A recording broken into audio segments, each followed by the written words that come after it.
Saludos, comunidad de Ventura en línea. Prepárate para lo desconocido, sin moverte de tu asiento, listo para un café con un toque de miedo. Comenzamos. El emisario de la muerte, de visita en un velorio, cuento de terror. Mi nombre es Ventura. Vivo en un pequeño pueblo de República Dominicana, donde el tiempo avanza con cautela y los días se arrastran con una monotonía tranquila. Aquí todos nos conocemos y cualquier cosa que se salga de lo normal se convierte en el tema del día. Por eso, el velorio de Juan no fue diferente. Su muerte repentina había conmovido al pueblo, no porque fuera un hombre influyente, sino porque parecía demasiado robusto para irse de esta manera. El velorio se celebró en su casa, como dicta la costumbre. Las paredes de madera, el techo de zinc y el calor pegajoso hacían del lugar un horno, pero nadie se quejaba. El respeto hacia los muertos aquí es sagrado. Los rezos se repetían en murmullos pausados, mientras las velas proyectaban sombras irregulares en el rostro de Juan, que descansaba en su ataúd. Yo estaba allí, observando todo desde un rincón, cuando de repente lo vi. En una esquina, apartado del resto, había un hombre que no reconocía. Vestía un traje negro, algo inusual en nuestro pueblo, y sostenía un ramo de flores blancas. Su postura era rígida, sus manos apretaban las flores contra su pecho, y su mirada no se apartaba del ataúd. A simple vista, no parecía alguien del pueblo, pero tampoco daba señales de estar perdido. Se comportaba como si tuviera derecho a estar allí. Al principio, pensé que tal vez era un pariente lejano. En los pueblos pequeños, siempre aparece alguien que nadie reconoce en un velorio, algún primo de una generación perdida. Pero había algo en él que no encajaba. No hablaba con nadie, no miraba a ningún familiar, solo estaba allí, parado, como si el resto no existiera. Las conversaciones en el velorio eran casi un murmullo. La mayoría hablaba del repentino fallecimiento de Juan. Murió mientras dormía, dijeron, sin señales de enfermedad, sin quejas, solo dejó de respirar. Algunos lo llamaban una muerte tranquila, pero para otros era desconcertante.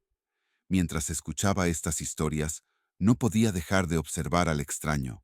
Había algo en su postura, en su manera de sujetar las flores, que me producía un escalofrío. En algún momento, el hijo mayor de Juan, Rafael, lo notó. Era un hombre recio, acostumbrado a mantener el control, pero esa noche se le veía cansado y desconcertado. Lo vi acercarse al hombre. Su conversación fue breve. Desde donde estaba, apenas distinguía el intercambio de palabras, pero no había necesidad de escuchar para entender que algo raro ocurría. Rafael volvió con una expresión de incertidumbre. El hombre, por su parte, simplemente sonrió, giró sobre sus talones y salió por la puerta sin decir una palabra. Al día siguiente, mientras ayudaba a recoger las sillas del velorio, alguien sacó a colación algo que Juan había dicho antes de morir. Según su hija menor, había estado hablando de un sueño recurrente. Decía que un hombre vestido de negro lo visitaba por las noches. Me está esperando, aseguraba. Nadie le prestó atención en su momento. Pensaron que era uno de esos delirios propios de la vejez. La descripción que dio del hombre en sus sueños encajaba a la perfección con el visitante del velorio. Rostro pálido, traje negro, siempre en silencio. La coincidencia era difícil de ignorar, pero en el pueblo hay una combinación peculiar de creencia y duda. Algunos dijeron que era una broma del destino. Otros comenzaron a murmurar sobre cosas que no se dicen en voz alta.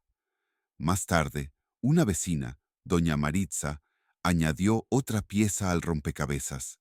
Según ella, Juan había mencionado que el hombre no solo lo visitaba en sueños. Una semana antes de morir, lo había visto parado en el patio de su casa. Lo describió como una figura inmóvil bajo el árbol de mango, mirándolo fijamente desde la distancia. Pasaron unos días, y la vida del pueblo volvió a la rutina. Pero algunos no podían dejar de hablar del visitante. Intenté sacármelo de la cabeza, pero su imagen seguía rondando mi mente. Era como si la escena estuviera grabada en mi memoria. El traje negro, las flores blancas, la sonrisa que no expresaba nada. Una noche, mientras cerraba la puerta de mi casa, vi algo que me paralizó. Bajo el árbol de tamarindo del patio, distinguí una figura. Era alta y delgada, estática, como la descripción de Juan.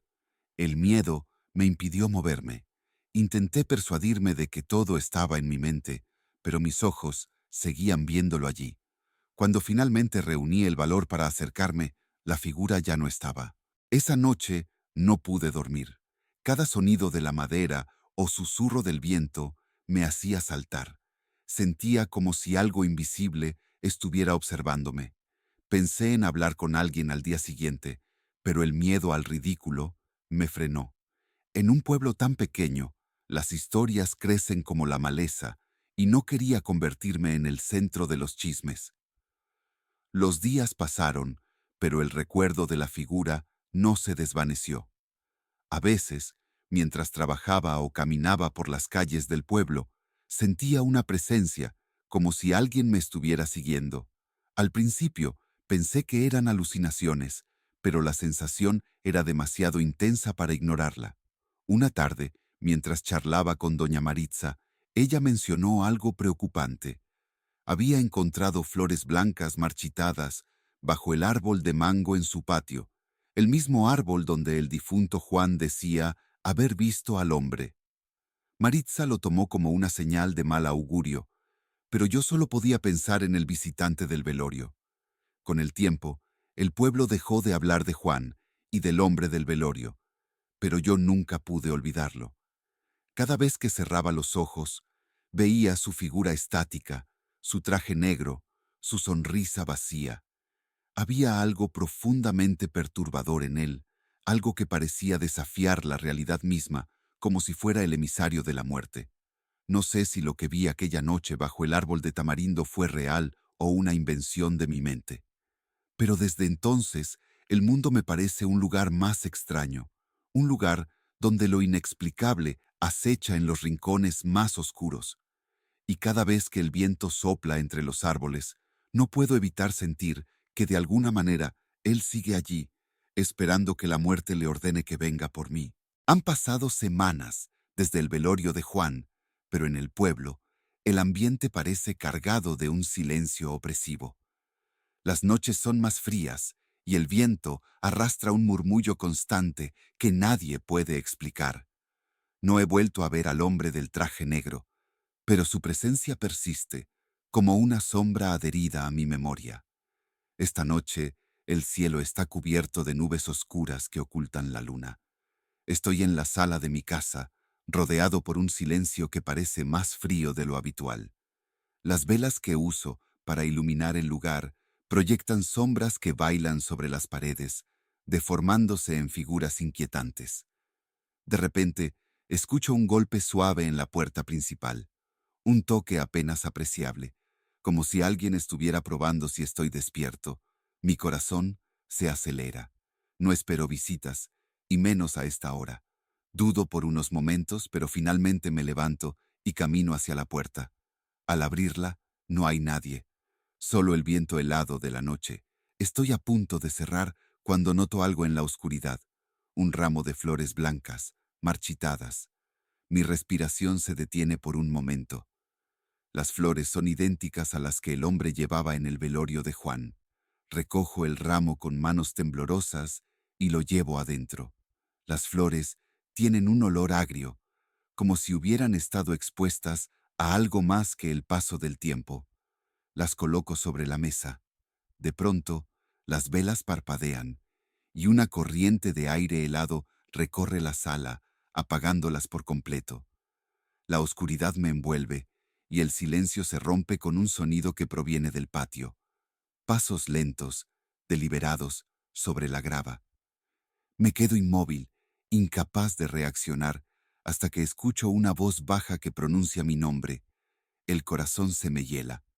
Reuniendo un valor que no sé de dónde proviene, corro hacia la ventana para mirar al patio. Bajo el árbol de tamarindo está él, el hombre del traje negro.